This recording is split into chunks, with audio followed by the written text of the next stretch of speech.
Hi, Scott. Hey, Ronnie, how are you? I'm fine. How are you?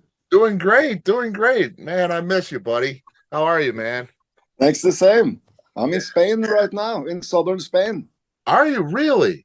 Yeah, You're in southern Spain right now. yeah. So it's. Okay, well, I talked to Tony just a little while, a couple of days ago. He's in Norway. Yeah, right. Yeah. I know you guys got to be getting together. Come on. Yeah.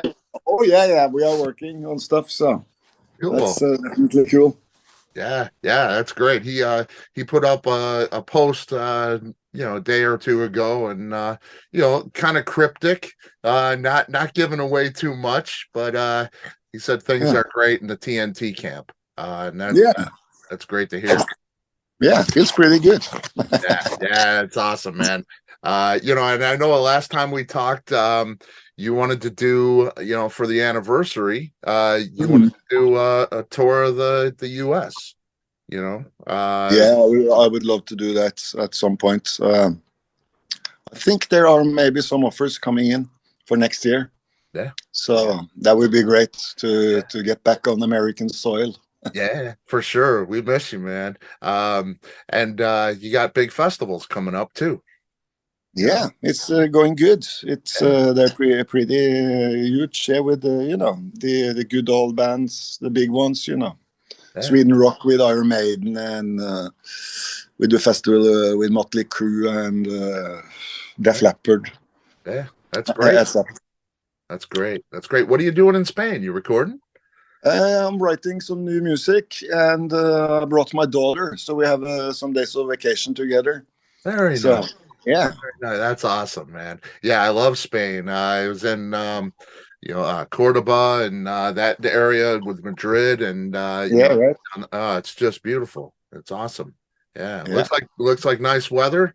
You don't have the hellish 120 degrees of Spain. You're in there at the right time of year. Yeah. It can be hell down here. That's for sure. Yeah, no doubt, no doubt. Hey, let me give you a short introduction, Ronnie, and we'll get talking about this record you got with Leadfoot. Yeah. Man, it's very cool. Everybody knows who this person is. If you're tuned in, this is the great Ronni Le Tekro. Ronnie is a founding member, of course, of the legendary Norwegian metal band TNT. As a member of TNT, he has been inducted into the Rockheim Hall of Fame in Norway. Been called one of the world's 25 best guitarists by Guitar Player magazine. Ronnie has also released more than 15 solo records and collaborations, like this one we're going to talk about today. As a follow-up to last year's solo on Bigfoot TV, Ronnie is set to release another record with his friend, singer-guitarist Ledfoot. The album is called Limited Edition Lava Lamp, and it comes out March 24th on TBC Records. Ronnie, where's the title come from, man? Limited Edition Lava Lamp. It's interesting. I mean, we wanted a psychedelic title for the album, and we were sitting there, and Tim said, the words just came out because we were talking about lava lamps, how they were cool in the 70s and all that stuff. And then and still there. And he said, like we are like limited edition lava lamps, life itself, maybe, right? Absolutely. So the ups and downs, and the fluid motion. It's a limited edition lava lamp, when we glow, and burn. No doubt. Very cool. This is a different genre of music than something like TNT that a lot of people know you for. You've done a million different things over your career, of course. It's very stirring in an almost spiritual way. Folky. Reminded of Imperfect World from the first record. Just really deep emotional stuff. When you sit down and write songs for a record like this, are you in the same atmosphere you would be when you write a TNT record, or do you have to be in a certain place and a certain mood to write stuff like this? I don't know. It seems like I just go with the flow.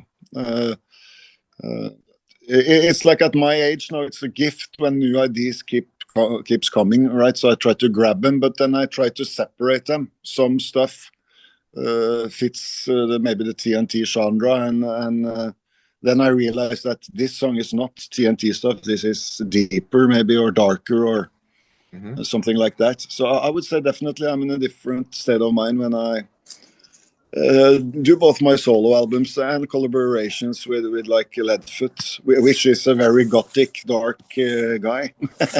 Yeah, and it's I love that. I mean, I love this music. It's you know, it's a totally different thing than TNT, which is great. You know, because we get both sides of the coin, and it's a beautiful thing. And for people who don't know, Tim Scott McConnell, Leadfoot, known for creating gothic blues. Winner of the Spelman Award, you know, the Norwegian Grammy, if you will. Yeah, right. Yeah, new album for him too with Coffin Nails. And he also plays a mafia hitman, doesn't he? On Norwegian TV at a show called Exit, I believe. Yeah, in a TV series called Exit, he plays like almost like a ghost. And Exit, I think it's maybe Netflix or something is going to air it like internationally, but which is a very dark story, you know, about you know, people that trade stocks and you know, the posh people on coke. yeah, of course. Would you ever consider an acting role like that? I would. I got offered a couple of times to do acting roles, and I did audition for one that I certainly didn't get. And I saw that. No, I don't think I got acting skills. I think I act enough in real life. Don't we all? Don't we all? There's a song on this record called "Sister," and I know it's big for you. It's a rearranged version for people who don't know from the song from the film The Color Purple. What is it that attracts you to that song in particular? I think it's overall I'm very fascinated about you know, fascination for America, early American British stuff, 20s 30s harmonic stuff. And I think that song has that type of harmonic thing that really appeals to me. You know, how they wrote the songs in the 20s, 30s, 40s, 50s, and into the Beatles even, right? Right. And mostly the story of the movie and the message of the lyrics. You know, I just think it's such a sweet track. And then, of course, I had to sing it one octave below the original and all that stuff. I added a little extra intro for the song. And it was pretty much one take, me playing acoustic guitar, singing, and Tim added some slides and, you know, tiny bit of percussion. Yeah, it's beautiful. I mean, it's gorgeous. Yeah, it's really, really nice. And you know, it's kind of an Americana traditional from very early, you know, first music we had really. Yeah, you get that feeling, right? Yeah, totally. And to have it brought into, you know, this record and you know, this current record and the sound, it's great. It's great. It's a great choice. Ego in the Coffin, the first single, kind of the opposite thing. We got a little bit of Texas boogie woogie, a ZZ Top kind of thing going on. Really rocking track, stands out on this record. It's very different for this record. How did that song get fit into this record? Because it is very different. I don't know. We just really wanted to make a varied album like the Beatles did. Because back in the days, you know, the 60s and 70s, the artists were allowed to have a roller coaster type of album. You could go from acoustic songs straight into Helter Skelter and then into piano ballad. You know, the Beatles did it. Many bands did that, you know, and so you never knew what kind of door you will open. Even Alice Cooper, way into the 70s, had that magic, you know, Welcome to My Nightmare. Yep. He just opens up these doors and you never know what to expect.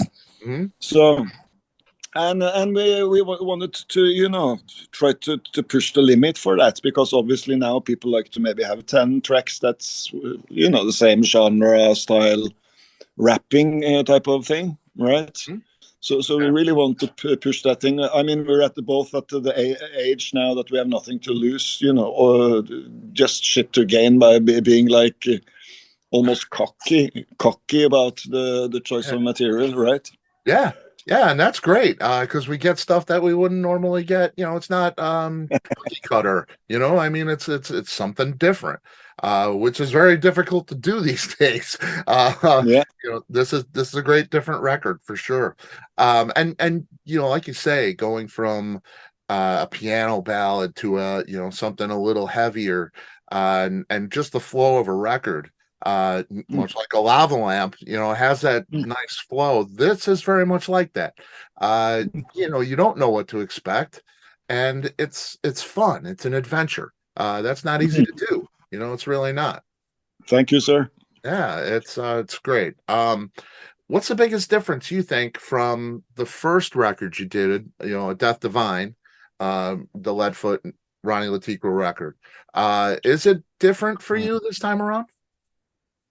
The first album we did was maybe more improvised, like Imperfect World was just a jam, pretty much. Even the lyrics were just something he sang, you know, from, I mean, That's like amazing, clairvoyant, almost man. like. It's crazy because that song in particular really touches me deeply. That Yeah, is me too. that is it's just yeah, it's chilling. But this time, and then of course the first one we did just two guitars and a stump pedal, pretty much. Yeah, yeah. And this album we brought in keyboards, bass and drum, etc. Hmm. So and we were sitting down in the studio with the entire crew. You know, nobody were allowed to leave the property for 9 days until it was done. So you got that, you know, old fashioned, you know, really the way it's supposed to happen, right? Yes, yes, I truly believe that, man. You know, four or five guys in a room making Yeah, music. It's yeah. focused, you know. Yeah, for 9 days at an end, do you know, waking up together, starting, going to bed at midnight. You know, you know that's the old way. It's beautiful, man. That is the way to do it. You know, yeah, I mean, the convenience of sending tracks back and forth Mm, is wonderful to have that convenience, and you know, nothing against that, but there's nothing mm. quite like having four or five guys in a room live playing music, rehearsing, Definitely. you know, that whole vibe is it's the greatest. You can hear it. You can hear it for sure. Yeah, it's like that invisible member of the group, right? Mhm. Right, right. That fourth or fifth, that sixth Yeah, member yeah, of the yeah. group. That's a dimension, that member. That's just a dimension that you can't put the words on, but it's definitely something different than just posting tracks back and forth. Yeah, yeah, yeah, Uh, yeah. Yeah, there's an organic, you know, almost a emotional, spiritual thing to that for Yeah, sure. yeah, and especially regarding dynamics in the music, you know, how you bring the themes, you know, more up, and you play on a wave together. It's a total different game. Yeah, yeah, it's Yeah. great. I love to see it. I love to see it and hear it. Uh, now, a few months back, you sent me a link to a great album that you were working on, Tenderton. Uh, Yeah. you know, this is you know progressive rock, Mm. another genre that you touch on, and it's fabulous. I mean, the thing is just gorgeous, man. Really great players, a whole different thing. Is there? Well, is there anyone else that you're working with? For one, and is there a genre that you want to touch on that you haven't yet? Um, right now, I try to focus on this album, obviously, and the TNT, the upcoming gigs for TNT this summer, Hmm. and I produce some younger artists. So I'm almost done with two albums with two different artists. Um, if you look at my wish for different type of exploring different stuff, it's I think it's honestly African music. I think that's somewhere down there. There are some rhythms and stuff I don't understand. So I'm very fascinated by things I don't understand at all. Right. Oh, I'd love to hear that, man. I've just been to North Africa, into Morocco. But I never went, even though we're next to Africa in Europe, right? But I was going to say you're very close right now. Sure. But for some reason, but I would love to go to Africa and just study music, maybe and record some stuff with different domestic local musicians. Yeah, that would be man, Ronni Le Tekro playing over African beats. I would love to do that. That's one of the things. Anyway, I would love to do. Of course, I would love to do make an album with Zakk Wylde or one of my American friends. You know. Well, that's a good point. You say that. What if you get a call from James Hetfield and he says Kirk's not in for it anymore. He's done. They want you to fill in and on an album or a tour. Is that a gig you take? To be honest with you, I think they're a great band, but I don't think I quite understand. I don't have the sound or the thing they're looking for, I guess. Mm-hmm. But if a guy like Steve Hillage called me, or some progressive band, or even Def Leppard or something like that, I think, or Scorpions, I think I could do that type of thing. Okay. Metallica is just much more heavy than I ever went musically, right? So. Right. I would have to fake it then, and I don't do that. Yep, no, we know we don't do that for sure, and we wouldn't want you to. That's for sure. That's also. I'll rather be broke and playing TNT. There you go, and I don't think that'll happen, man. If you're playing TNT, you're gonna have people listening and enjoying for sure. I think we'll be fine. Yep, it's cool. I would, I would imagine you've been approached by many bands over the years to play. Is there anyone is there any regret that somebody that you wish you would have said yes to? I only have one regret if I look back at the 90s, and that's when Dee Snider asked me to join his new band, because I think I really connected with him, as a person and musically in many ways too. So that's one thing I regret. And there's been other domestic acts and international acts that's been asking me to do stuff, but I'm just a stubborn guy to, then okay, buy me a Porsche and a big fucking house. And a summer mansion, but don't fucking pay me shit and ask me to play, right? Then I'll play my own shit instead. Right. So. Right. Yeah, and that's fair. I mean, that's fair. It's not pretty cool, capitalistic type of thing from the socialistic. I come from a social democratic country, right? So but I think I understand capitalism when I said that, right? yeah. Well, it's fair, I think it's fair. You're an amazing player. You don't do what everybody else can do. You have a skill, and you should be rewarded for that skill if you're offering it, for sure. And to have, anybody would be privileged to have you on their record, and they'd be willing to pay the price for that, because it's a service for sure. There's no shame in that. That's for sure. TNT, what can you tell us? You got these tour dates coming. Are you recording? Can you tell us anything about the story? I'm supposed to not say anything, but I can do a little leakage, and I can say yes, we are gradually starting to create stuff. I can't say how far we've come or anything, but Yes. there's a definitely good vibe in the band. And yeah, I think we all look forward to creating new stuff and also performing, of course, the old songs, the classic songs. Yeah. 10,000 Lovers, Seven Seas, Tonight I'm Falling, Intuition. Stop it. It's just so excited about this, man. I just cannot tell you. Also, but you know, it's been hard being a European band with an American singer. It's been hard for both parts, especially for Tony. You know, he's had to travel a lot. So, but we also had to do that to promote the United States in the 80s and 90s. So, sure, it's like Foreigner, British band with American singer, TNT, Norwegian band with American singer. So it's kind of framed around the same, and then you get a different sound too, I think. Oh, totally. Yeah, I know. We talked about that last time, and you know, you love that. You love that. You know, that foreign band with the American singer. It works.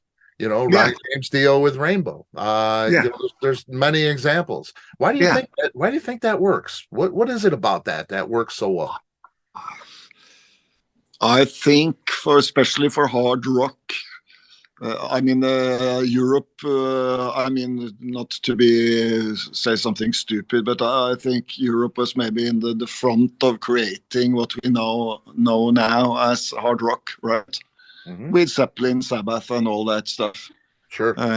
Of course, you had Iron Butterfly and other bands that you could label early hard rock metal, but I think as time went by, I think in the 70s, European hard rock probably had the best singers. But then suddenly something happened, late 70s. And into the 80s, something technical, you know, with the Steve Perrys and you know, this whole wave of Loverboy, you know, all these incredible voices. That really appealed to the European bands, you know. It's so I think most European hard rock bands in the late 70s, 80s wanted an American singer. For those reasons, but of course it's almost impossible to do for economical reasons, right? You know? Especially back then, unless you were like a fucking magic from day one. right. Yeah, it's tough for sure. Well, we're glad that you and Tony get together and you're making this thing happen, because we love TNT. We love you guys for sure. Man, it's the tour dates. You start June 2nd in Brina. You play Sweden Rock, Trondheim, tons of rock in Oslo. You know, all kinds of things up until July. And we're gonna look for, you know, maybe some US dates. Oh, I would love that. Oh, I need a fucking American pizza slice now. Oh, I miss that. I mean, the pizza was invented in Italy, but I never, ever had a pizza in Europe that's better than American. When you go where it really kicks ass, you know, those the regular slice, the Sicilian. Oh my God! Oh yeah. Oh yeah. So the first thing I do when I go to the States, that's going to the pizza parlor. Pizza, please. Yeah, let's do it, man. You know, I'm in Chicago. You know that. So yeah. I've been in Chicago a few times. Chicago pizza. There's not anything. Oh, I've heard rumors. Yeah, I've heard rumors. It's pretty crazy. Yeah, and we need to do that for sure. You know, yeah, definitely. Well, Ronnie, I love you, buddy, and okay. Let's keep in touch, man. Thank you so much. All right. Goodbye from Spain. Yes. Have fun and enjoy. I will. Bye. All right. See ya. Bye.